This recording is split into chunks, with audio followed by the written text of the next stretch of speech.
Bien, Costas a rappelé les origines de la nomographie avec la tradition du calcul des déblais et remblais à l'école des ponts, avec Lalanne, puis d'autres. Nous allons nous placer un peu plus tard pour voir quel a été le rôle réel de Maurice d'Ocagne dans la constitution de la nomographie. Alors, vers les dernières années de la vie de Maurice d'Ocagne, et un peu après sa mort, on voit fleurir un grand nombre d'articles de vulgarisation dans divers journaux, comme celui-ci là, que vous avez sous les yeux, qui font l'éloge de Maurice d'Ocagne et qui le présentent comme le créateur de la nomographie. Dans cet article, que j'ai choisi parmi d'autres, a été publié dans la revue La Nature, revue des sciences et de leurs applications à l'art et à l'industrie. C'est un article de 1935. L'auteur de cet article, Pierre Deveau, dit, dont je cite, « La science des nomogrammes est spécifiquement française, issue des travaux des savants français, a commencé par Pouchet et Lalanne. Elle a été constituée en corps de doctrine et considérablement augmentée par le professeur Maurice d'Ocagne. Dans sa nomographie, publiée en 1891, et dans son magistral traité de nomographie paru en 1899, Maurice d'Ocagne fixa définitivement la nomographie en un corps de doctrine harmonieux, aujourd'hui classique, pour la constitution duquel l'Académie des sciences, où il devait être élu le 30 janvier 1922, lui décerna le prix Poncelet. La reconnaissance du type auquel se rattache une équation donnée et la détermination par disjonction des variables des éléments représentatifs correspondants soulèvent des problèmes mathématiques résolus par M. d'Ocagne pour tous les cas usuels.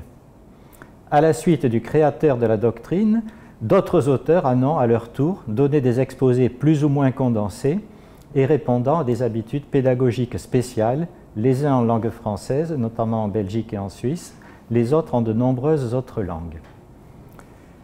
Eh bien, on a là finalement la légende qui s'est installée et qu'on retrouve régulièrement dans un grand nombre de publications, de sites internet depuis cette époque. L'histoire de la nomographie à l'étranger se résume souvent à cela. Si on reprend, il y a eu quelques prédécesseurs, Pouchet, Lalanne, mais c'est Maurice d'Ocagne qui a réellement constitué la nomographie en doctrine. Son travail a été reconnu officiellement par les institutions, puisqu'il a été élu à l'Académie des sciences, il a eu le prix Poncelet, il a résolu tous les problèmes mathématiques sous-jacents, et à sa suite, bon, il y a eu quelques élèves, quelques successeurs qui ont reformulé la théorie, qui ont adapté l'exposé pour des buts pédagogiques, mais sans rien ajouter de vraiment nouveau. Bon, c'est un peu caricatural, mais c'est effectivement ce qu'on trouve un peu partout lorsqu'on fait des recherches sommaires sur Maurice d'Ocagne. Alors le but de l'exposé est d'interroger cette légende pour voir ce qu'il en est réellement. Plaçons-nous en 1921. On peut considérer que c'est la fin de l'activité de Maurice d'Ocagne en nomographie. 1921, nous sommes quelques années avant sa retraite, et c'est l'année où il publie la deuxième édition de son grand traité de nomographie. Cette deuxième édition constitue en quelque sorte son testament scientifique en ce qui concerne la nomographie. La première édition avait été publiée en 1899. C'est celle qu'il a fait connaître. En général, c'est cette première édition qui a été traduite dans de nombreuses langues, diffusée à l'étranger. C'est dans cette première édition que la plupart des ingénieurs étrangers ont appris la nomographie et l'ont développée dans leurs pays respectifs. La deuxième édition de 1921 intègre toutes les recherches, toutes les nouveautés qui sont apparues depuis 1899. Mais ce qu'on ne sait pas toujours, c'est que la même année, un autre grand traité de nomographie est publié par Rodolphe Soro. Maurice d'Ocagne et Rodolphe Soro ont un parcours tout à fait similaire. Ils sont nés à peu près la même année, morts à peu près la même année, tous les deux sont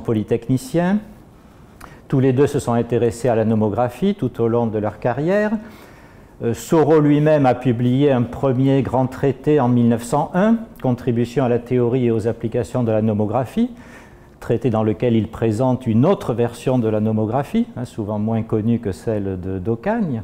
Et en 1921, lui aussi, publie un grand traité en 2 volumes, 504 et 284 pages.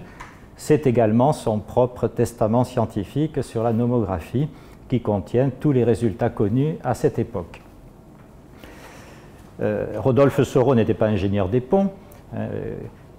Il a travaillé dans les chemins de fer, puis s'est beaucoup intéressé à l'aviation, aux ballons dirigeables, puis aux aéronefs. Il a été un des premiers présidents de l'Aéroclub de France. Au Conservatoire des arts et métiers, il a occupé la chaire de navigation aérienne. Il avait beaucoup d'autres préoccupations que la nomographie. Il s'occupait de nomographie de temps à autre, mais pas de manière continue comme Maurice d'Ocagne. Alors pourquoi de ces 2 grands traités équivalents parus la même année, pourquoi la postérité a-t-elle retenu uniquement celui de d'Ocagne alors que celui de Soro a été quasiment oublié? Alors, la publication concomitante de ces grands traités a engendré immédiatement une querelle de priorité en 1922 dont on trouve les traces dans toute une série d'articles publiés cette année-là. Les protagonistes sont Charles Lallemand, Costas en a parlé, Charles Lallemand a été pendant 10 ans le supérieur hiérarchique d'Ocagne au service du nivellement de la France. Charles Lallemand était déjà quelqu'un de très connu en ce qui concerne la science des abaques. C'est le créateur des abaques hexagonaux qui ont eu un certain succès à son époque. Et d'Ocagne a beaucoup appris en ce qui concerne les abaques auprès de l'allemand. Dans la correspondance à l'école des ponts, on trouve toute une série de lettres de l'allemand dans lesquelles l'allemand donne des conseils à d'Ocagne. D'Ocagne lui pose des questions, comment faire tel abaque, est-ce qu'on ne pourrait pas faire comme ça? Et l'allemand lui dit, non, c'est comme ça qu'il faut faire. Donc l'allemand était une sorte de maître pour d'Ocagne en ce qui concerne la nomographie. C'est pour ça qu'il se permet d'intervenir à ce moment-là dans le débat. Les autres protagonistes sont évidemment d'Ocagne et Soro, les 2 auteurs qui s'accusent mutuellement d'emprunt, de plagiat, comme nous allons le voir.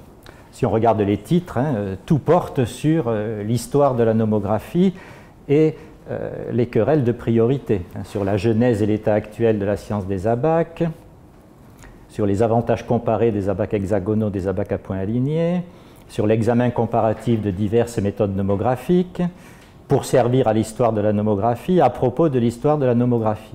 Donc, le débat a d'abord lieu dans les comptes rendus de l'Académie des sciences, mais comme dans les comptes rendus, les textes sont très courts et ne permettent pas aux auteurs de donner toutes leurs mesures, le débat se déplace en fin d'année dans la Revue générale des sciences pures et appliquées, où ils peuvent développer davantage leurs arguments. Quelques citations, parmi d'autres, le choix est difficile, mais il y a beaucoup de paragraphes qui mériteraient d'être cités ici. Alors commençons par l'allemand. Cette nouvelle science a réalisé d'énormes progrès dont je me propose de donner une idée sommaire en renvoyant pour les détails au traité de nomographie, 2e édition de M. d'Ocagne, et au récent traité des abaques de M. Rodolphe Soro, le document le plus considérable et le plus complet publié sur la matière. Donc bien que l'allemand ait été le supérieur et l'ami d'Ocagne aussi, dans les lettres qu'ils échangent sont souvent très chaleureuses aussi, en privé, bon, même si en public, en tant que supérieur, l'allemand pouvait porter des appréciations sévères. Dans ses lettres, il considère d'Ocagne comme son jeune élève à qui il a donné des conseils et il le traite très chaleureusement. Mais l'allemand semble donner la préférence à Soro comme quelqu'un qui a beaucoup mieux compris la nomographie. Soro. Après ces réfutations, il ne reste guère de l'article de M. d'Ocagne qu'une preuve de plus du contrôle qu'il prétend exercer sur tout ce qui touche à la science des abaques, passant au crible de sa critique toute incursion dans ce qu'il croit être son domaine, à moins qu'elle ne se réclame de lui, donnant à entendre qu'il n'est point de région qu'il n'ait explorée, ni de découverte qu'il n'ait prévue. Alors ça, c'est une tendance de d'Ocagne que nous allons rencontrer tout au long de l'exposé, une tendance à absorber et à faire sienne toutes les théories de ses concurrents, jusqu'à faire oublier que ces concurrents ont même existé. En outre, c'est à Clarke qu'on doit la première théorie des abaques coniques, dont j'ai fait un usage particulièrement intéressant et pratique sous la forme circulaire. Un nouveau personnage apparaît là dans l'histoire de la nomographie, qui a été peut-être oublié, parce que les grands pères fondateurs de la nomographie sont d'abord Lalanne, ensuite Massot, Junius Massot en Belgique, ingénieur de l'école de Gand, ensuite Charles Lallemand, Maurice d'Ocagne, Rodolphe Soro, tous, sauf Massot, sont français issus de l'école polytechnique, soit du corps des ponts, soit du corps des mines. Bon, Junius Massot en Belgique est sorti de l'école de Gand, qui a calqué sa formation sur celle de l'école polytechnique, donc c'est un ingénieur savant du même type. Et Clarke, bon, pour l'instant on ne sait pas qui c'est, et nous allons mener l'enquête. Mais Soro semble dire que Clarke a joué un rôle fondamental dans la constitution de la nomographie, mais que d'Ocagne ne lui rend pas justice comme il se doit. Quant au problème encore plus général, mais purement théorique, de l'anamorphose d'une équation quelconque à trois variables, de Saint-Robert l'avait résolu dès 1871 pour les équations réductibles aux formes 1, 2, 3. Il a été résolu pour les équations réductibles à la forme 4, d'abord par Massot à l'aide de 4 intégrations, puis par M. Lecornu à l'aide de 3, par moi-même à l'aide de 2, et par M. Grunwald sans quadrature. Enfin, la solution générale, quel que soit l'ordre, est due à M. Grunwald. M. d'Ocagne n'a apporté à ces recherches aucune contribution, même légère.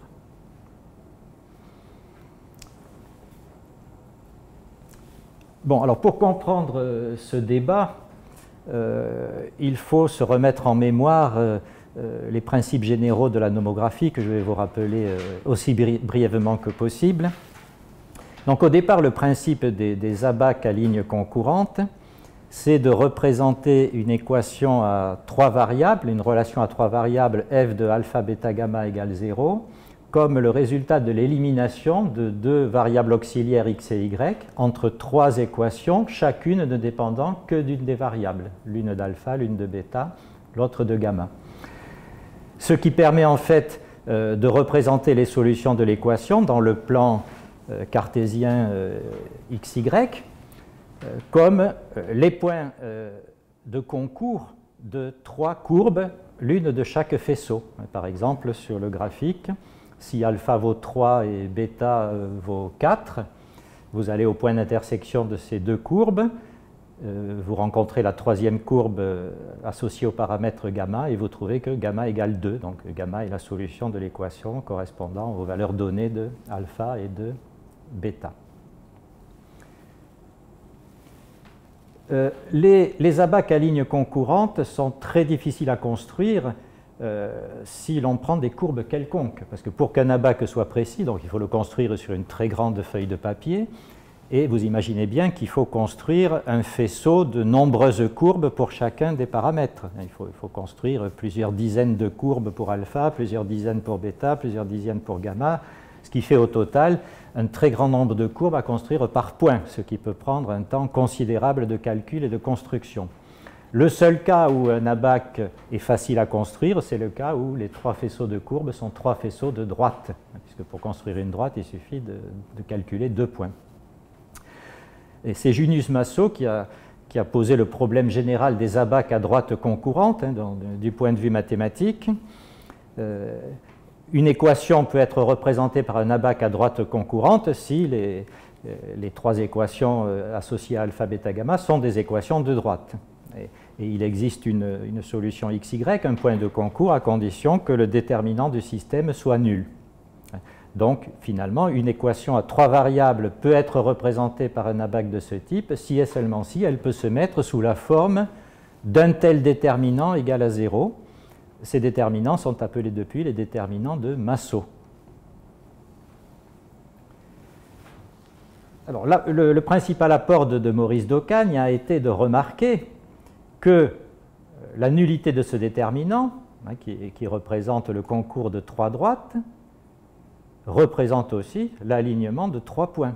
Hein, par dualité, en géométrie projective, hein, 3 droites concurrentes, c'est la même chose que 3 points alignés. Alors pour obtenir ce résultat, Maurice d'Ocagne a imaginé des systèmes de coordonnées assez complexes, hein, les coordonnées parallèles, coordonnées axiales, il en a fait toute une théorie, alors qu'en fait, comme Soro l'a remarqué un peu plus tard, la remarque peut se faire directement en coordonnées cartésiennes comme je le fais là, hein, puisqu'à partir du déterminant, il suffit de construire les 3 courbes paramétrées dont vous avez les équations qui sont en dessous, et on a immédiatement l'interprétation du déterminant comme alignement de 3 points pris respectivement sur ces 3 courbes cotées, 3 courbes graduées. Donc depuis Soro, la théorie se fait directement en coordonnées cartésiennes. On n'a pas besoin du tout de l'énorme appareil théorique introduit par d'Ocagne.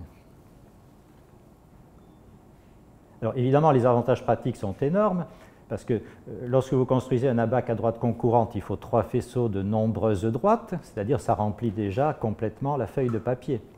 Alors que avec un nomogramme à points alignés, les 3 courbes ne prennent qu'un tout petit peu de place sur la feuille de papier, et vous pouvez superposer plusieurs nomogrammes sur la même feuille de papier pour avoir une table graphique reliant entre elles un grand nombre de variables.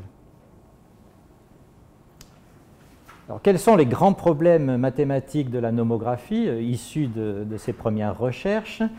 Alors, il y a 3 problèmes principaux. Donc, le premier problème, c'est ce qu'on appelle le problème de l'anamorphose générale, hein, qui avait été posé par Lalanne dans un cas particulier, puis par Massot dans le cas général. Caractériser, hein, trouver les conditions nécessaires et suffisantes pour qu'une relation à 3 variables f de alpha, bêta, gamma égale 0 puisse se mettre sous la forme d'un déterminant de Massot. Deuxièmement, classifier les déterminants de Massot à homographie près et en trouver les formes réduites. Combien y a-t-il de classes d'homographie? Quelle est la forme réduite pour chaque type? Et quelle est la représentation graphique réduite pour chaque type? L'étude se fait à homographie près, puisqu'il s'agit d'un problème projectif. Hein, le concours des droites, l'alignement des points se conserve par homographie. Mais cette classification à homographie près a aussi une application pratique immédiate, hein, utilisée par les ingénieurs. Quand vous cherchez à construire un nomogramme pour représenter une équation, bon, vous trouvez d'abord un premier nomogramme comme vous pouvez par n'importe quel moyen. C'est la figure de gauche qui va être inclue dans un trapèze A1, A2, A3, A4, et on sait qu'une homographie est entièrement déterminée par 4 points et leurs images. Donc ensuite, il suffit d'envoyer ces 4 points A1, A2, A3, A4 aux 4 coins de la feuille de papier et de transformer le nomogramme par homographie de manière à utiliser toute la surface de la feuille de papier sans perte. Et le troisième problème, lorsqu'on veut généraliser à des relations à n variables, se pose de la manière suivante. Quelles sont les relations à n variables qui peuvent se décomposer en une suite finie de relations à 3 variables, 2 relations successives ayant une variable commune? La figure à droite vous montre le principe théorique d'un abaque à 12 variables. Il faut introduire des variables auxiliaires, relier les variables 3 par 3. Pour chaque triplet de variables, on peut construire un abaque à ligne concurrente ou à points alignés. Et ensuite, on relie 2 abaques successives grâce à une variable commune, ce qui fait que tous les faisceaux de courbes ou de points sont reliés entre eux par des chemins finis. Et on peut donc résoudre l'équation n-1 valeur des variables étant connue, on peut trouver la nème par la table graphique. Ce problème de nomographie a donné lieu ensuite au 13e problème de Hilbert, qui est posé sous une forme légèrement différente, puisqu'une relation à 3 variables définit implicitement une fonction de 2 variables, et Hilbert le pose de la manière suivante. Quelles sont les fonctions continues de n variables qui peuvent se décomposer en fonction de 2 variables seulement?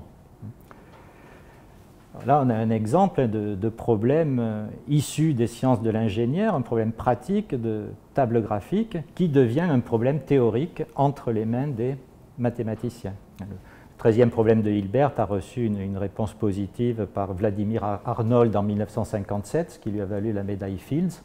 Il a démontré que la réponse était positive pour une fonction continue. Bon, ensuite, il y a eu d'autres travaux. En fait, la réponse est positive ou négative suivant les hypothèses qu'on fait sur les fonctions considérées. Si vous les voulez analytiques ou ceci ou cela, ça peut être oui ou ça peut être non. Donc voilà les trois grands problèmes dont se sont emparés les mathématiciens et qui ont donné lieu à des recherches très importantes qui se continuent d'ailleurs jusqu'à nos jours, en particulier dans les pays de l'Est. Alors le premier problème, le problème de l'anamorphose générale, comme Soro l'a indiqué tout à l'heure, n'a pas été du tout traité par d'Ocagne. D'Ocagne n'a rien apporté à ce problème. Après des premières recherches et des résultats partiels obtenus par Saint-Robert, Lecornu et Massot, c'est le mathématicien suédois Gronvall, qui ensuite a émigré aux États-Unis où il est devenu mathématicien consultant, qui en 1912 a résolu complètement le problème de l'anamorphose générale. Voici la réponse qu'il a trouvée. Une relation f de alpha bêta gamma égale 0 peut se mettre sous la forme d'un déterminant de Massot si et seulement si il existe une intégrale commune C aux deux équations aux dérivées partielles suivantes, où m et n sont les fonctions définies en bas. Bon, vous imaginez bien que ce problème, cette solution n'a aucun intérêt pratique et n'a jamais été utilisée par personne. Mais c'est une réponse théorique complète au problème. Alors le deuxième problème, classer les déterminants de Massot et trouver leur forme réduite, a été bien posé par Rodolphe Soro en 1901, qui a introduit la notion d'ordre nomographique. Alors là, vous avez les notations abrégées utilisées en nomographie pour alléger les écritures. On note grand F, indice 1, 2, 3, une fonction de 3 variables, 1, 2, 3. Et puis à droite, vous avez sur la première ligne du déterminant F1, G1, H1, ça veut dire que ce sont des fonctions de la première variable, F2, G2, H2 des fonctions de la deuxième variable, et F3, G3, H3 des fonctions de la troisième variable. Ça permet d'alléger considérablement les formules. Soro a défini en 1901 l'ordre nomographique comme étant le nombre de fonctions indépendantes du déterminant. D'ailleurs, la nomographie a aussi entraîné, du point de vue algébrique, de nombreuses recherches dont je n'ai pas le temps de parler, sur l'indépendance linéaire des fonctions de plusieurs variables, une question qui n'était pas du tout traitée à l'époque et qui a été abordée par des mathématiciens comme Duport, Kellogg aux États-Unis, etc., et qui ensuite a donné lieu à des développements en algèbre très intéressants. Alors, dans le déterminant, on est à homographie près, ce sont des coordonnées homogènes, donc en fait il n'y a que 6 fonctions indépendantes. On peut diviser la première ligne par H1, la deuxième par H2, la troisième par H3. Donc au maximum 6 fonctions indépendantes et au minimum il y en a 3 parce qu'il faut au moins une fonction de chaque variable, sinon ça ne serait pas une relation à 3 variables. Donc cet ordre est toujours compris entre 3 et 6. Et les différents ordres possibles sont associés à la nature géométrique de l'ABAC, puisque lorsqu'il y a une seule fonction indépendante sur une ligne, cette ligne va être représentée par une droite. Et lorsqu'il y a 2 fonctions indépendantes sur une ligne, ça va être une courbe qui n'est pas droite. Donc l'ordre 3 correspond aux ABAC avec 3 droites, l'ordre 4, 2 droites et une courbe, l'ordre 5, une droite et 2 courbes, et l'ordre 6, 3 courbes. Alors, la classification des équations d'ordre 3 a été commencée par d'Ocagne en 1893.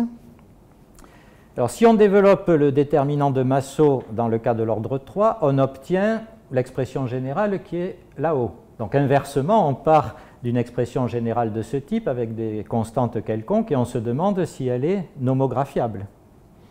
Alors, d'Ocagne a introduit un discriminant delta qui permet de répondre à la question, mais d'Ocagne n'a réussi à étudier que les cas delta égale 0 et delta strictement positif. Soit il a oublié le troisième cas, soit il n'en a pas parlé parce qu'il ne savait pas le traiter. Alors dans le cas delta égale 0, l'équation se met par homographie sous la forme réduite F1 plus F2 plus F3 égale 0 et donne lieu à un abaque à droite concourante ou parallèle. Dans le cas du discriminant positif, l'équation se met sous la forme réduite F1, F2, F3 égale 1 et donne lieu à un abaque avec trois droites en triangle. En géométrie projective, il n'y a que deux positions relatives pour trois droites, soit elles sont concurrentes, soit elles sont 2 à 2 séquentes en triangle. Et dans le cas négatif, qui a été complété par Fontenay en 1900, on arrive à une autre forme réduite et malheureusement, on démontre que ce cas-là n'est pas représentable par trois échelles rectilignes. La classification des équations d'ordre 4 a été réalisée par Clark en 1905. Elle conduit à deux formes réduites possibles, une qui avait déjà été remarquée par Cauchy dans son rapport sur le travail de Lalanne en 1843, donc on l'appelle depuis la forme de Cauchy, qui conduit à deux échelles rectilignes et une échelle curviligne, et l'autre forme réduite ne permet pas une représentation avec deux échelles rectilignes. Et l'ordre 5 et 6, les ordres 5 et 6 ont été traités par Soro dans son grand traité en 1921. Il y a une seule forme réduite pour l'ordre 5, une seule pour l'ordre 6, mais là c'est plus compliqué. Donc en général, on n'obtient pas de représentation avec soit une échelle rectiligne et deux curvilignes, soit trois curvilignes. Alors, il reste des cas donc, où on semble un échec, on n'obtient pas la représentation avec le nombre d'échelles rectilignes souhaitées. Il reste un cas pour l'ordre 3, un cas pour l'ordre 4. Et c'est là que Clark a eu l'idée de chercher d'autres courbes. Pourquoi s'imposer d'utiliser le maximum de droites autorisé par la théorie? On peut très bien utiliser moins de droites. Alors, dans le cas des équations du troisième ordre et des équations du quatrième ordre qui ne sont pas du type de Cauchy, donc celles pour lesquelles on était un échec, il les symétrise en les mettant sous la forme F1, F2 à 3 plus F1 plus F2 B3 plus C3 égale 0. Donc, vous voyez, il fait apparaître les fonctions symétriques élémentaires de deux variables. Ce qui permet de remplacer l'équation par l'élimination de deux variables auxiliaires x et y entre x égale F1 F2, y égale F1 plus F2 et x à 3 plus y B3 plus C3 égale 0. Mais x et y sont la somme et le produit de deux valeurs données, donc ce sont les racines d'une même équation du second degré. Enfin, plutôt F1 et F2 sont les racines d'une même équation du second degré. Et ainsi, on fait apparaître un déterminant de Massot dont les deux premières lignes sont associées à une parabole. Et ainsi, Clark montre que tous ces cas-là peuvent être représentés par une conique doublement cotée. Bon, dans le cas qui est là, c'est une parabole, mais par homographie, on peut utiliser la conique que l'on souhaite, par exemple un cercle, et une courbe, une droite dans le cas du troisième ordre. Poursuivant dans la même lignée, il symétrise les équations du troisième ordre, il les symétrise complètement en faisant apparaître les fonctions symétriques des trois variables. Et il aboutit à un déterminant de Massot avec la même courbe paramétrée sur chaque ligne qui est une cubique. Donc toutes les équations du troisième ordre sont représentables par une cubique triplement cotée. Et ainsi, Clark achève finalement le problème de la classification, la représentation par des tables graphiques des équations du troisième et du quatrième ordre, avec son idée de symétrisation. Alors pour vous donner un exemple concret de tout ceci, je vais vous montrer comment on peut représenter la multiplication, alpha, bêta égale gamma, avec les différents types d'abaques. On peut représenter la multiplication avec trois droites en triangle. On reconnaît la forme réduite F1, F2, F3 égale 1. Et dans ce cas-là, on reconnaît tout simplement le théorème de Ménélaüs. Le théorème de Ménélaüs, ainsi que Möbius l'avait remarqué, nous dit tout simplement qu'un triangle est une table de multiplication si on gradue convenablement les côtés. Là, vous avez dans l'exemple qui est montré, donc 2 fois 5 égale 10. Multiplication avec 3 droites concourantes ou parallèles, ça c'est l'exemple qui avait été proposé par d'Ocagne dans son premier ouvrage sur la nomographie. Donc 3 fois 4 égale 12. La multiplication avec une droite et une conique doublement cotée, comme ici une parabole et son axe, 6 fois 9 égale 54, donc toute parabole est une table de multiplication. Et la multiplication avec une cubique triplement cotée. Donc là, vous voyez, les 3 graduations sont portées par la même courbe. C'est un folium de Descartes. Dans l'exemple 2 fois 3 égale 6, on reconnaît évidemment la loi de groupe sur une cubique. Tous ces cas rentrent d'ailleurs dans la théorie générale de la loi de groupe sur une cubique. D'ailleurs, ça a donné lieu, par exemple, Grunwald a fait le lien avec les recherches de l'époque sur les courbes elliptiques, etc., dans des développements très savants. Alors venons-en maintenant à ce personnage jusqu'ici inconnu, J. Clarke. Alors ce qu'on savait jusqu'en 2013. On savait qu'il était professeur de mathématiques à l'École polytechnique du Caire, qu'il avait donné 2 communications orales au 34e congrès de l'Association française pour l'avancement des sciences à Cherbourg en 1905, et qu'il en était résulté une publication en 1907, Théorie générale des abaques d'alignement de tout ordre, parue dans la revue de mécanique en 4 livraisons en 1907-1908. Et c'est tout, une seule publication de lui connue, signée J. Clarke, et tous ceux qui parlent de lui, d'Ocagne, Soro, parlent de J. Clarke sans aucune précision. Alors, heureusement, dans les archives de l'École des Ponts et Chaussées, j'ai trouvé un certain nombre de documents qui vont permettre de préciser qui était ce J. Clarke. Il y a 22 lettres de Clarke à d'Ocagne, de 1904 à 1907. Des lettres de Soro, de l'allemand, de Wolf, de Fleury, de Boulade, qui permettent d'enrichir le contexte de la relation entre d'Ocagne et Clarke. Bon, Soro, l'allemand, on a vu qu'ils étaient déjà partie prenante des conflits en cours. Alors, Wolf, c'était un autre ingénieur de l'École polytechnique du Caire qui, semble-t-il, a été le premier à construire des abaques avec des coniques.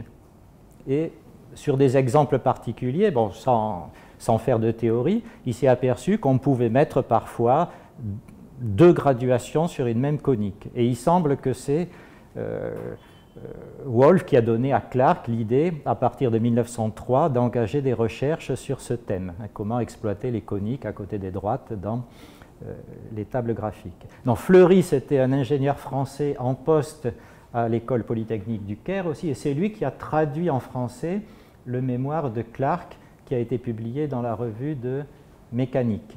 C'était un collègue de Clarke qui a été amené aussi à intervenir dans le débat.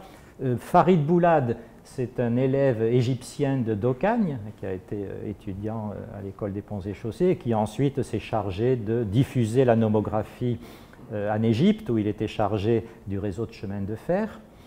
Et lui aussi entre en jeu tardivement dans les débats. Là, vous avez la première lettre de Clarke à d'Ocagne en 1904, 1er septembre. Je vous écris en grande hâte pour vous demander de me rendre un grand service. Je suis le monsieur Clarke qui eut le plaisir de vous entretenir de la nomographie il y a un mois chez vous à Paris.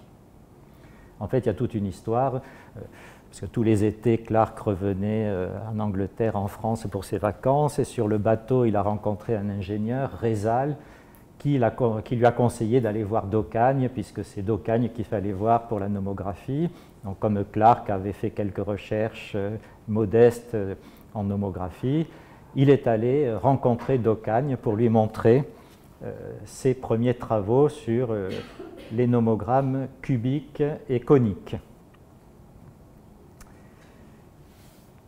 Alors, à partir de ces documents, j'ai appris que Clark s'appelait John. Bon, mais John et Clark, ce sont des prénoms et noms tellement courants que ça ne suffit pas pour aller plus loin. Mais par contre, j'ai découvert qu'il était né à Fraserburgh, un petit village ou petite ville en Écosse, le 9 avril 1864. Et puis en cherchant autour de Fraserburgh, je suis tombé sur un petit fascicule présentant toutes les célébrités de ce village avec leur biographie. Et on présente Clark comme le plus grand savant jamais produit par Fraserburgh, peut-être le seul. Donc on apprend qu'il a été docteur ès sciences de l'université d'Aberdeen, l'université la plus proche en Écosse, qu'il a ensuite été assistant à Cambridge pendant 3 ans, à Londres pendant 4 ans, à Aberdeen, il a pu enfin rentrer chez lui pendant 5 ans. Et puis, une fois qu'il a soutenu son doctorat, il l'a soutenu assez tard, il a eu apparemment un poste très bien rémunéré à l'Institut Polytechnique du Caire, où il a passé les dernières 11 années de sa vie. Il est mort au Caire le 8 janvier. Alors là, sur les dates, il y a un léger flou, puisqu'on a la lettre que vous voyez à droite de Wolfe, qui écrit à d'Ocagne le 8 janvier 1911, en disant que j'ai le regret de vous informer de la mort de M. Clark, qui a eu lieu ce matin même d'une pneumonie. Bon. Mais dans sa biographie à Fraserburgh, on dit qu'il est mort en 1910. Et puis plusieurs documents disent qu'il est mort à 45 ans ou 44 ans, ce qui semble incompatible avec 1911. Bon, là, il y a un mystère qui n'est pas très important, mais je ne suis pas en mesure de dire si c'est 1911 ou 1910. Alors, on le présente comme un grand amateur de poésie. Il semble qu'il écrivait toujours en vers à sa mère. Grand amateur de musique, il occupait le poste de premier violon à l'Opéra du Caire. Et grand amateur de natation, il a fondé le club de natation de son village à Fraserburgh. Il parlait anglais, français, allemand, italien, arabe. C'était un célibataire endurci, grand voyageur. Donc, comme je l'ai dit, tous les étés, il revenait à Londres et à Paris pour les vacances. Et sinon, il voyageait énormément en Méditerranée, en Italie, en Grèce, à Constantinople. Donc on dit qu'il était un peu excentrique, avec une tendance à la vie de bohème. Bon, un personnage un peu attachant, assez intéressant. Alors, venons-en à ce fameux mémoire de Clark, que Clark a communiqué à d'Ocagne très tôt, en 1905, et qui n'a été publié que 2 ans plus tard. Donc la correspondance permet de reconstituer un parcours assez chaotique et assez surprenant. Donc, comme on l'a vu, en juillet 1904, Clark rencontre d'Ocagne à Paris et lui parle de ses investigations sur la nomographie. Donc je suppose qu'à ce moment-là, d'Ocagne lui dit « ça a l'air très intéressant, rédigez un mémoire, envoyez-le moi, je vais me charger de le faire publier, puis l'an prochain à Cherbourg, il y a un congrès. Ben, vous pourriez venir et présenter vos travaux. Bon, rien de plus normal que tout ça. Donc en mai 1905, Clark envoie à d'Ocagne son mémoire sur la nomographie. En août 1905, il participe au congrès de Cherbourg et il confie à d'Ocagne les textes de ses 2 contributions pour les actes du congrès. Alors déjà, première chose bizarre, il semble que ces 2 contributions n'ont jamais été publiées dans les actes, on va le voir tout à l'heure. En mars 1906, d'Ocagne lui demande de revoir la première partie de son mémoire. Parce que dans la première partie, Clark présente un historique de la nomographie qui ne convient pas à d'Ocagne. Il faudrait que les travaux de d'Ocagne soient mieux mis en valeur comme point de départ de ceux de Clark. Bon, vous comprenez un peu ce qui s'est passé. Juin 1906, Clark envoie à d'Ocagne la nouvelle version de son mémoire. Et après, pendant ses vacances, en juillet-septembre à Paris, sans doute parce que d'Ocagne apparemment ne s'est occupé de rien, Clark va voir lui-même Mercadier, donc qui est responsable de la publication dans le journal de l'École Polytechnique, et lui demande ce qu'il est possible de faire. Mercadier lui dit que ce n'est pas possible parce que le journal ne publie que des travaux des élèves ou des professeurs de l'école. Comme il n'est ni l'un ni l'autre, il faut demander l'autorisation spéciale du conseil de l'école, etc. Ça va prendre du temps. Ensuite, il va voir Appel, qu'il envoie à Jordan pour demander une publication dans le journal de mathématiques. Bon, mais après, dans tous les cas, on lui dit qu'au mieux, ça prendrait au moins 1 an avant une publication, parce qu'il y a déjà beaucoup d'articles prêts pour la publication. Bon, donc il n'est pas satisfait, et on voit dans ses lettres qu'il s'impatiente. Il me semble absolument nécessaire de publier mon mémoire avant 1 an, sous une forme ou d'autre, ou dans un journal, ou en forme de livre, mais la dernière forme serait un cours de désespoir. Novembre 1906, il écrit toujours à Daucagne, certainement publié dans les Annales des ponts et chaussées, ou dans quelque autre publication possible. Le mémoire, c'est un mémoire de mathématiques, hein. C'est vraiment la théorie mathématique, la classification des abaques. Sa place naturelle aurait été dans un journal de mathématiques. Mais bon, en désespoir de cause, on va se rabattre sur les journaux des sciences de l'ingénieur. Mais en tout cas publié parce que le temps marche. Monsieur Henry m'a suggéré aussi le American Journal of Mathematics, qui est imprimé à Paris. Janvier 1907. Donc Clark est de plus en plus exaspéré. Vous avez carte blanche pour publier le mémoire où vous pourrez. Février 1907. Enfin, je suis enchanté de la nouvelle que vous me donnez de la publication de mon mémoire dans la revue de mécanique. Donc en désespoir de cause, Daucagne propose la revue de mécanique.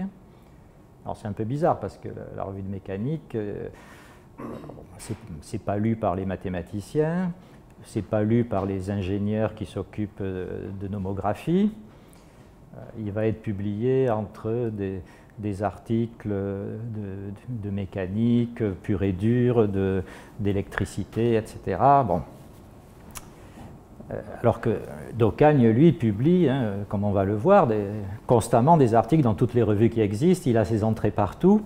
On a du mal à comprendre pourquoi, au bout de 2 ans, il ne trouve rien d'autre que la revue de mécanique pour publier ce fameux mémoire. Mai 1907. Bon, ça tarde encore, mais je me trouve triste au sujet de mon pauvre mémoire. Je désespère de le voir jamais apparaître. Le mémoire est maintenant 2 ans en retard. Bon, les habitués de la revue d'histoire des mathématiques ne s'étonneront pas. Je vous assure que si j'avais prévu un tel délai, j'aurais plutôt publié un traité en anglais contenant tous les nouveautés pour la première fois. Maintenant, le sujet devient vieux, sans publication. Enfin, à partir d'octobre 1907, parution du mémoire dans la revue de mécanique, avec une note introductive de Daucagne. Le sujet traité dans l'important mémoire de M. Clark, s'écartant quelque peu du cadre ordinaire de ce recueil, la rédaction de la revue, qui a bien voulu l'accepter de mes mains, m'a demandé d'en faire un rapide commentaire. Ce n'est pas du tout le genre de mémoire qu'on publie dans la revue de mécanique. Les lecteurs vont être surpris.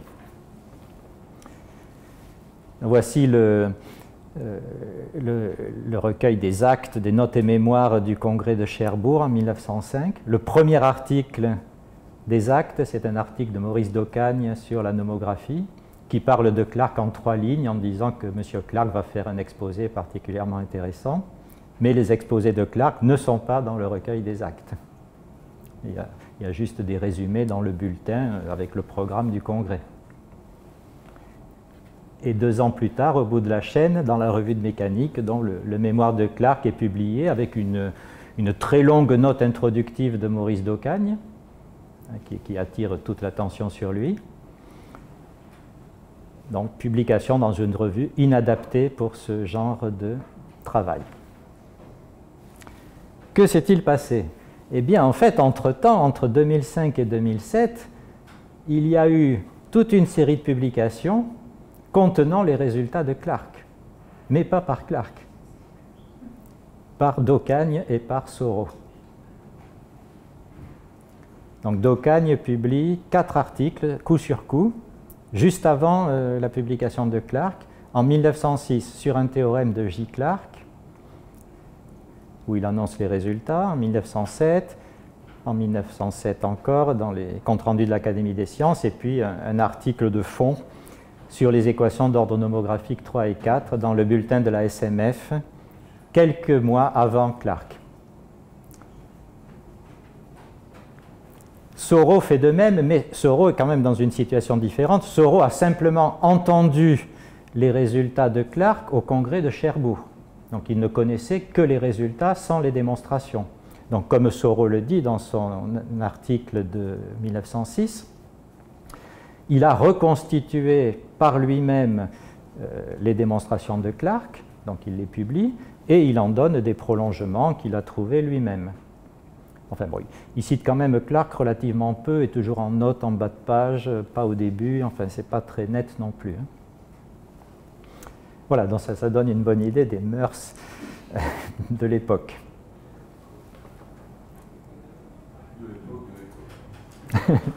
De l'époque que j'étudie, j'ignore tout des autres.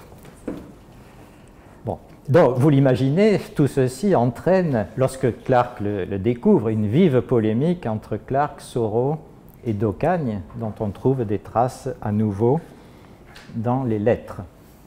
Alors, que dit d'Ocagne dans ses publications pour expliquer tout ceci?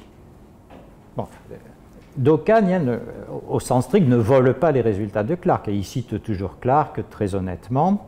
Il cite toujours Clarke comme quelqu'un qui va publier prochainement des résultats intéressants, mais qu'il n'a pas encore fait. Alors, voilà comment il présente les choses.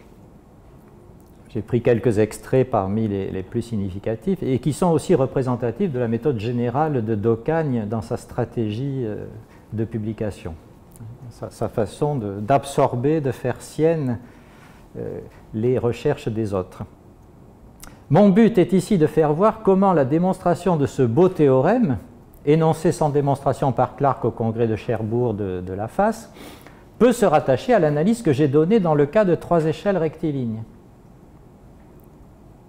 Donc, vous voyez, bon, ce qu'a fait Clarke, finalement, c'est le prolongement immédiat de ce que moi j'avais fait. Sauf que les résultats de Clarke, c'était justement pour compléter les cas qui n'avaient pas été traités par d'Ocagne et que d'Ocagne n'avait pas su traiter.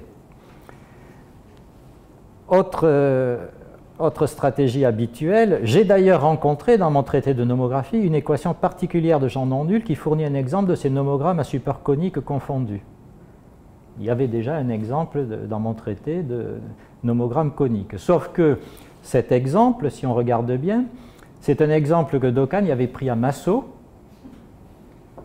où Massot avait construit un abaque pour un problème hydraulique avec 3 faisceaux de droite, et par hasard, 2 faisceaux de droite avaient la même enveloppe conique. D'Ocagne, pour appliquer sa méthode, transforme cet abaque par dualité et le met comme illustration dans son traité. Mais c'est tout à fait par hasard, sans que d'Ocagne soit conscient de quoi que ce soit, qu'on se retrouve avec une conique. Mais ça sert à alimenter le fait que d'Ocagne avait déjà vu des abaques coniques. Autre spécialité de d'Ocagne, introduire des notions nouvelles, un vocabulaire nouveau pour reformuler ce qu'ont fait les autres. Donc là, il introduit une nouvelle notion, la notion de valeur critique. La notion des valeurs critiques rend à peu près intuitif le théorème de M. Clarke. Il est bien facile de former ce résultat par un procédé qui nous a déjà servi plusieurs fois dans notre traité de nomographie. C'est précisément la condition à laquelle M. Clarke est parvenu par une voie bien plus laborieuse.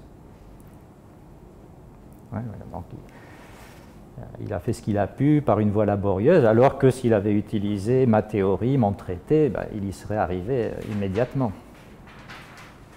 Et, bon, bien sûr, on va donner un petit coup aussi à Soro au passage, nous nous réservons de faire voir comment la considération des valeurs critiques conduit de même intuitivement au remarquable nomogramme à conique unique de M. Soro. Alors, dernier passage, donc, comment fait d'Ocagne quand il veut s'approprier un résultat? Donc d'abord, il rappelle ce qu'a fait son concurrent, comme l'a proposé M. Soro de l'ordre nomographique, donc il rappelle que Soro a introduit la notion d'ordre nomographique. Ensuite, pour faire ressortir que cette notion de l'ordre est purement formelle, donc il faut déconsidérer un peu la notion introduite par l'adversaire, hein. C'est purement formel, ce n'est pas intéressant. Donc moi, j'introduis un nouveau vocabulaire, nous appelons genre d'un nomogramme, etc. Et ensuite, nous allons retrouver son résultat d'une façon bien simple grâce à la notion de genre et à la notion des valeurs critiques. Donc on change le vocabulaire, on présente différemment et on dit que finalement c'était la bonne façon de présenter les choses. Réponse de Clarke à d'Ocagne, le 19 septembre 1907. Donc Clarke, jusque-là, a toujours été très respectueux envers d'Ocagne, mon cher maître, etc. Là, tout d'un coup, il change un peu de ton. Puisque vous avez copié la plupart de mes résultats sous le titre de valeur critique, il faut distinguer ce qui est distinctement le vôtre de ce qui est le mien. Pardonnez-moi cette comparaison intime, mais vous comprendrez bien que tous ces commentaires et corollaires de mon mémoire, qui ont été publiés, tendent à obscurcir le vrai perspective historique de mes recherches et à suggérer quelques additions nouvelles quand elles ne sont que démonstrations ou vérifications nouvelles. Permettez-moi donc, une fois pour toutes, d'exprimer mon avis du vrai perspective historique du développement des faits fondamentaux du sujet jusqu'à l'énoncé de mes résultats. C'est divisé en 3 époques. Époque 1, vos grands travaux culminant en votre traité de 1899. Et époque 2, le mémoire de M. Soro qui a popularisé vos travaux et pour la première fois a essayé une classification du sujet par son ordre nomographique. Époque 3, le complément de la théorie de Soro par moi. Ça, c'est la vraie histoire de la nomographie.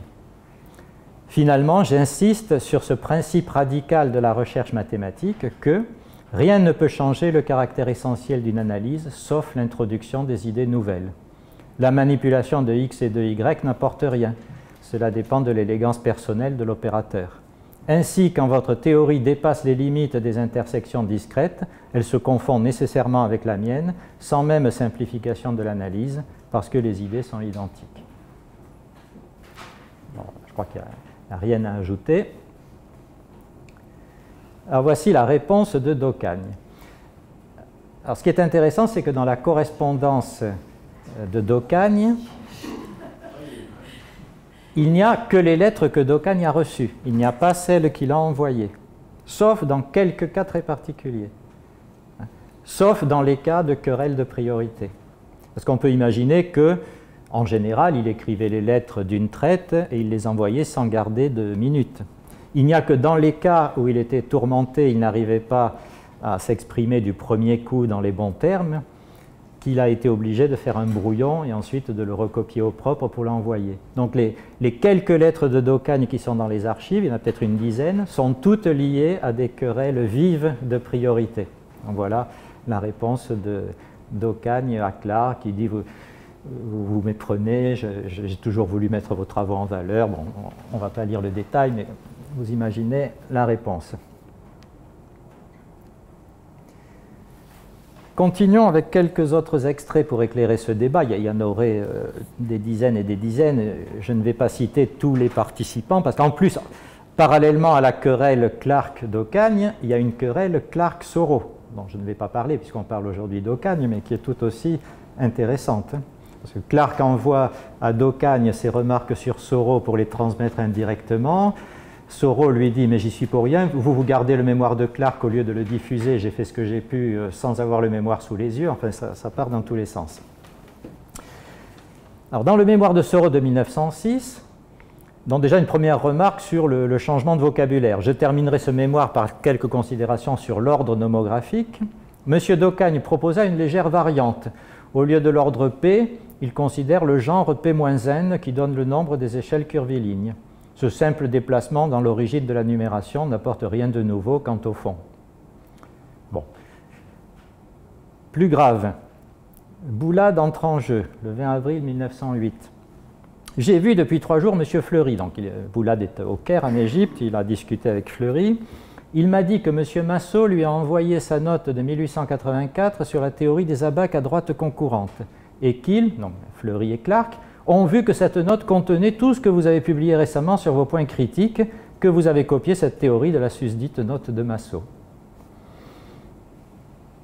Alors l'histoire des points critiques va donner lieu à tout un tas de débats enflammés aussi. Bon, finalement, d'Ocagne va reconnaître que la théorie était effectivement pas dans Massot, mais qu'il n'était pas au courant, qu'il l'a retrouvée par lui-même. Bon. Et finalement, en 1920, Soro écrit à ce sujet: quant aux valeurs critiques, vous reconnaissez avec moi que l'idée en est due à Massot, qu'il a du reste développé assez longuement. Les valeurs critiques, en fait, c'est lorsque deux des courbes du nomogramme sont séquentes puisqu'à ce moment-là, on n'a plus 3 points alignés, on n'en a plus que 2. Donc la donnée de 2 points ne détermine pas complètement le troisième. Donc ce sont les points qui ne permettent pas de résoudre l'équation. Que vous l'ayez creusé davantage, c'est entendu, et je l'ai dit. Au surplus, cela perd beaucoup de l'importance que vous y attachez, puisque, comme vous avez pu le constater par mon manuscrit, votre théorie des points critiques est tout à fait insuffisante pour les équations d'ordre nomographique 3, auxquelles elle s'applique plus particulièrement. Parce que, comme Clark et Soro le remarquent à plusieurs reprises, d'Ocagne fait régulièrement des petites erreurs de raisonnement logique, qu'il corrige ensuite dans les éditions suivantes, mais on sent qu'il n'a pas la puissance d'analyse mathématique nécessaire pour résoudre les problèmes de la nomographie. Et pour terminer, je vais parler de quelques autres querelles de priorité, mais différentes. Tout au long de sa carrière, d'Ocagne donc a collectionné tout ce qui paraissait sur la nomographie, et puis chaque fois qu'il estimait qu'on ne le mettait pas suffisamment en valeur, il écrivait aux auteurs pour réclamer et pour demander qu'on parle davantage de lui dans les éditions successives, qu'on publie des corrections, etc. Alors, je vais donner simplement 2 exemples et on s'en tiendra là. C'est histoire de montrer en fait que d'Ocagne a beaucoup contribué lui-même à la création de sa légende, hein, en essayant d'éclipser autant que possible les autres et à occuper tout le terrain possible dans tout ce qui avait trait à la nomographie. Bon, voilà par exemple un mémoire qui est publié en 1910 en Belgique par un certain Schoufs, capitaine du génie, théorie élémentaire des abacas transversales. C'est un mémoire sans aucune prétention particulière, hein, c'est pour faire connaître la théorie en Belgique. Et Schoufs, au début, présente brièvement l'histoire de la nomographie de la façon suivante. Cette division est due à M. d'Ocagne, qui, dans son traité remarquable de nomographie, a coordonné les diverses espèces d'abacs construits par Lalanne, Massot, l'Allemand et autres auteurs, vrais créateurs des abacs modernes, et a donné une théorie générale de la construction des principaux types. Donc là, vous imaginez, c'est le crime de lèse-majesté par excellence. D'Ocagne n'est pas parmi les vrais créateurs des abacs modernes. Il est simplement celui qui a coordonné les résultats dans son traité. Évidemment, immédiatement, réponse enflammée de d'Ocagne qui demande une correction. Alors le secrétaire de la revue lui fait une première réponse en disant « bon, on va ajouter 3 lignes pour mieux mettre en valeur votre rôle ». D'Ocagne n'est pas content, il réclame en code, c'est pas assez. Donc ils font une nouvelle proposition, il y aura 5 lignes pour parler de vous. Bon, et ça s'arrête là. Deuxième exemple, un autre mémoire en 1918 sur quelques applications de la nomographie par un certain Krajcik, ingénieur à la Société financière de transport et d'entreprise industrielle, bon, qui fait une petite note sur la nomographie à l'intention des employés de sa société financière de transport pour les informer, pour les former. Et il présente lui-même un historique de la nomographie. C'est à Descartes que remonte l'origine de la représentation graphique des équations à 2 variables. La représentation des équations à 3 variables est d'origine plus récente. Buach, Pouchet, Oppenheim, Piaubert, Terquem, Lalanne, Massot généralisa le principe de l'anamorphose, et d'Ocagne imagina le principe des points alignés. Bon. Le principe des points alignés n'ajoute rien du point de vue mathématique, hein, puisque c'est le même déterminant qu'il faut étudier du point de vue théorique. C'est simplement une autre interprétation graphique de ce même déterminant. Hein. Ça ne change rien au fond mathématique du problème. Simplement, on représente graphiquement l'équation de manière plus simple, plus pratique pour les ingénieurs. En plus, il y a une erreur sur la date. Hein. Ce n'est pas 86, comme l'avait dit Costas tout à l'heure, c'est 84, donc double crime de lèse-majesté.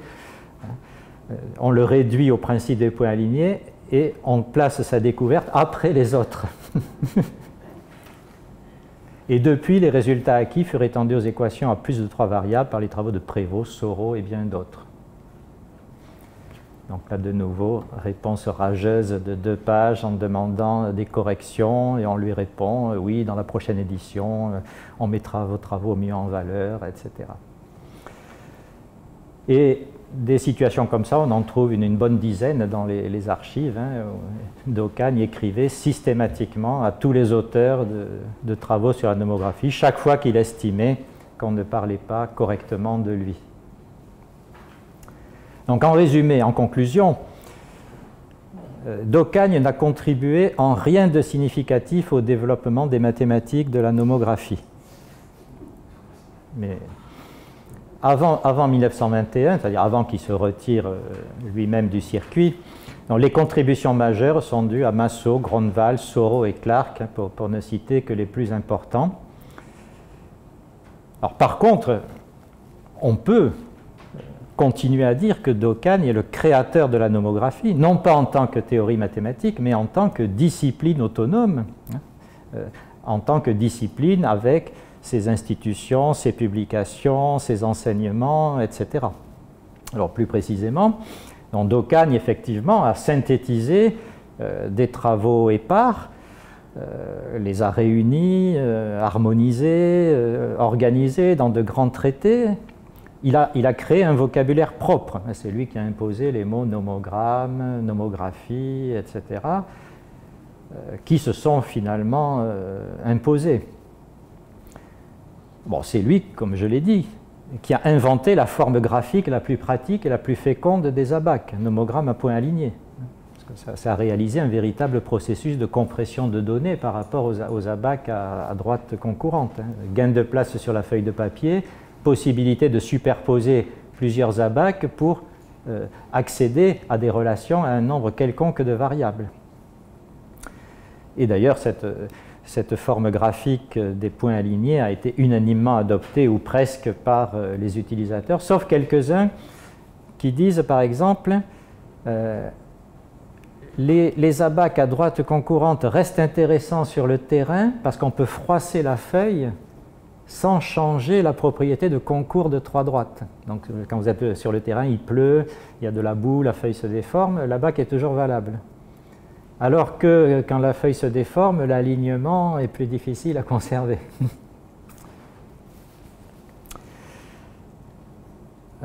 d'Ocagne, évidemment, a contribué fortement à diffuser la nomographie dans toutes les spécialités des sciences de l'ingénieur et au-delà. La nomographie a été adoptée en chimie, en médecine, on l'utilise encore aujourd'hui. Les médecins ont souvent des petits nomogrammes fournis par les laboratoires pharmaceutiques pour calculer rapidement la quantité de médicaments à administrer en fonction du sexe, de l'âge, du poids, de la taille, etc. En statistique, par exemple, Karl Pearson a introduit beaucoup de tables graphiques dans ses recueils de tables statistiques. Dans les premières éditions, il n'y a que des tables numériques, et puis certaines sont remplacées progressivement par des tables graphiques. d'Ocagne a écrit le traité fondateur, tout le monde le reconnaît, en 1899. C'est celui qui a été traduit dans de nombreuses langues, et c'est celui qui a été étudié dans le monde entier. Un peu partout, on ne connaissait... sauf dans les pays fondateurs de la nomographie, on ne connaissait que Maurice d'Ocagne et son traité de 1899. C'est lui qui a créé les premiers cours de nomographie à l'école des Ponts et Chaussées, à l'école polytechnique, ensuite à la Sorbonne. C'est lui qui s'est efforcé de valoriser autant que possible la nomographie auprès des mathématiciens. Il a toujours voulu, Costas l'a dit, il a toujours voulu être reconnu plus comme mathématicien que comme ingénieur des ponts. Publication dans les principales revues mathématiques, un cours à la Sorbonne, l'élection à l'Académie des sciences, donc tout ça a été une sorte de consécration pour lui. D'ailleurs, dans ses publications tardives sur la nomographie, c'est très rare qu'il fasse référence au Déblai, Remblai. On a l'impression qu'il cherche à occulter cette origine terre-à-terre un peu infamante de la nomographie. Il faut s'élever, la nomographie c'est une théorie mathématique avant tout.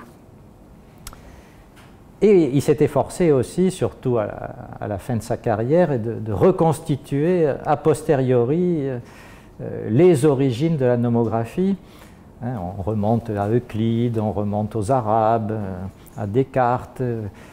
Tout le monde a fait des nomogrammes depuis l'Antiquité. C'est une science ancienne.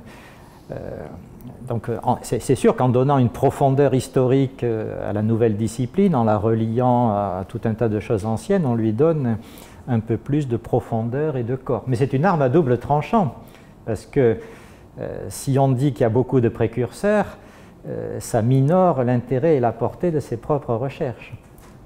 Donc on voit d'Ocagne toujours, il cherche des précurseurs pour donner du corps à la nomographie, mais il dévalorise constamment ces précurseurs en disant qu'ils n'ont fait que traiter des exemples déconnectés entre eux, ils n'ont pas vu du tout la théorie sous-jacente, parce que sinon, évidemment, son rôle serait dévalorisé en contre-coup.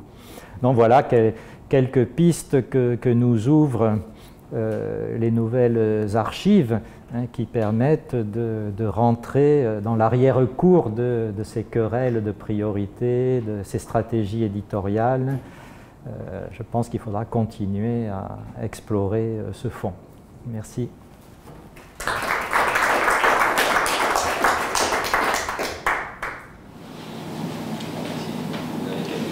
Je me demandais s'il n'y a pas aussi un effet de première guerre dans la montée d'Ocagne, parce que bon, il change d'envergure après la guerre, il est élu à l'Académie des sciences. J'avais vu une note d'Adamar dans laquelle il insistait sur sa contribution à l'effort de guerre, avec l'état de balistique, etc.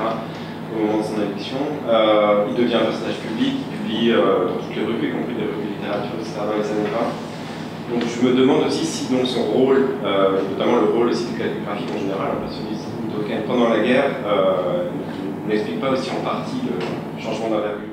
Oui, tu as tout à fait raison. Là, je n'ai parlé que de la partie nomographique de son travail, de ses recherches, mais il est évident que sa notoriété, sa légende vient de l'ensemble de ses activités et qu'il faudra mettre bout à bout tout ce qu'il a fait. C'est vrai que pendant la guerre, il a été recruté au service géographique de l'armée, il dirigeait un bureau de dessin chargé d'élaborer les nomogrammes nécessaires aux tirs, aux ballons, aux avions, etc. Et il faut examiner le personnage dans son ensemble, je suis bien d'accord, et il est fort possible que la notoriété acquise dans un domaine rejaillisse sur les autres domaines indirectement. Et tout le monde a conscience que c'est un personnage clé, un personnage important qui est partout à cette époque. Alors, à cette époque, les milieux scientifiques parisiens sont quand même assez peu nombreux, assez étroits, tout le monde se connaît. Alors si on est partout à la fois, évidemment, il y a un effet cumulatif qui donne encore plus d'importance au personnage. Oui, donc une question ponctuelle, qui a dit qu'il était en contact avec réuni toute la littérature en matière de nomographie dans le monde, il était en correspondance, etc. Et j'avais lu dans ses notes de signalétique qu'il ne parlait pas des langues. Au début, il ne parlait pas des langues étrangères. Il avait fait un peu d'allemand à l'école polytechnique. Au début, on dit qu'il parle un peu d'allemand, et puis au fur et à mesure, etc., on dit pas de langue, etc. Est-ce que pour les gens qui s'adressaient à lui, tout était en français, comment il lisait les publications de Paris dans des langues autres que... L'immense majorité des correspondances, la plus grande partie des mémoires sur la nomographie sont en français. Et lorsqu'il y a des documents en langue étrangère, ils sont souvent accompagnés d'une traduction. Par exemple, tout ce qui est écrit ou publié en arabe est traduit pour lui par Farid Boulad. Souvent, il y a aussi des documents dans d'autres langues avec une traduction. Alors, je ne sais pas à qui demander une traduction, ou est-ce que c'est son correspondant qui faisait faire lui-même la traduction. Mais je pense que ceux qui s'adressaient à lui, dans la plupart des cas, faisaient l'effort de le faire en français. Peut-être qu'ils savaient qu'ils ne pouvaient pas parler ou écrire dans d'autres langues. Mais là, je n'ai pas d'informations particulières sur sa culture des langues. Après, c'est supérieur hiérarchique, parce qu'il y avait une question, est-ce qu'il maîtrise, plutôt ça vient du pont, on posait la question, est-ce qu'il maîtrise une langue étrangère? Et par exemple, là, c'est marqué, excuse-moi bien l'allemand et l'anglais, pour traduire des documents étrangers en français. Et pour Ocagne, c'était non.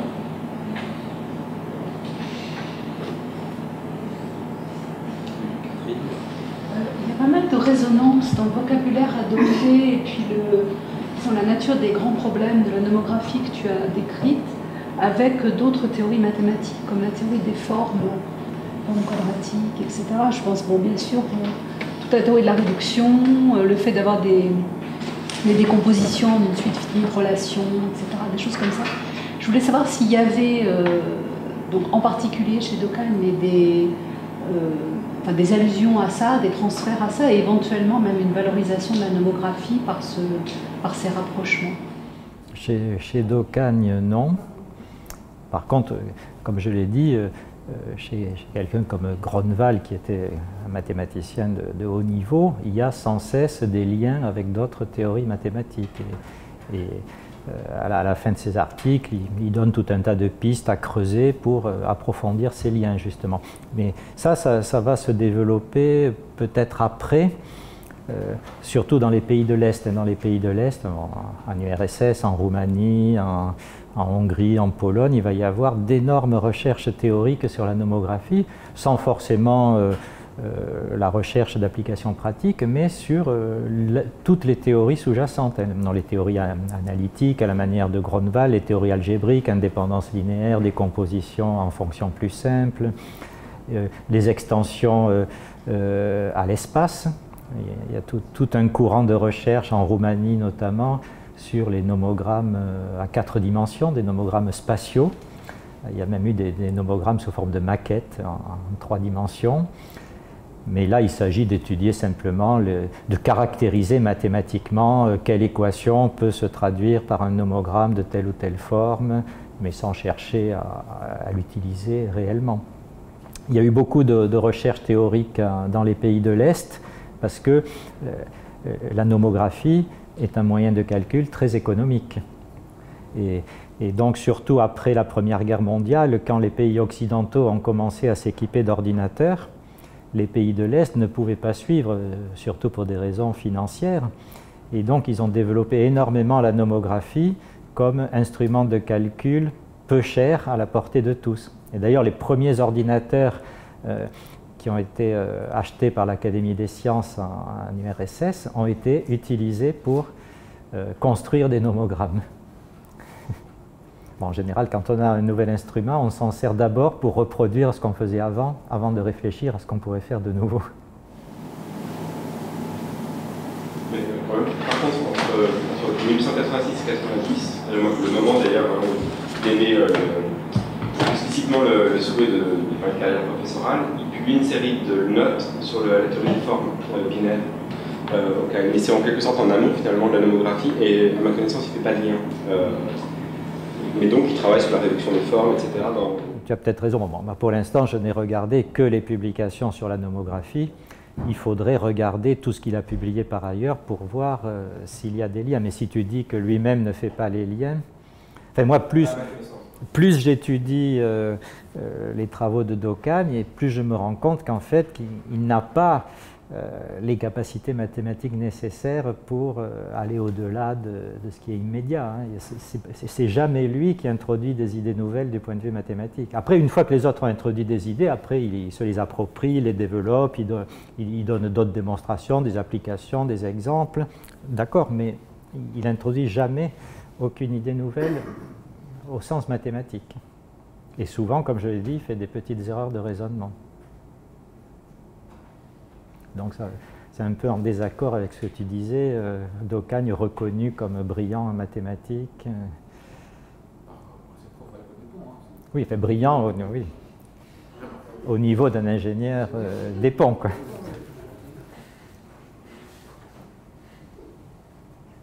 J'ai l'impression que c'est un peu la même chose dans tout ce qu'il a publié. Il n'y a aucun résultat mathématique de premier ordre lié à Durkheim, à ma connaissance.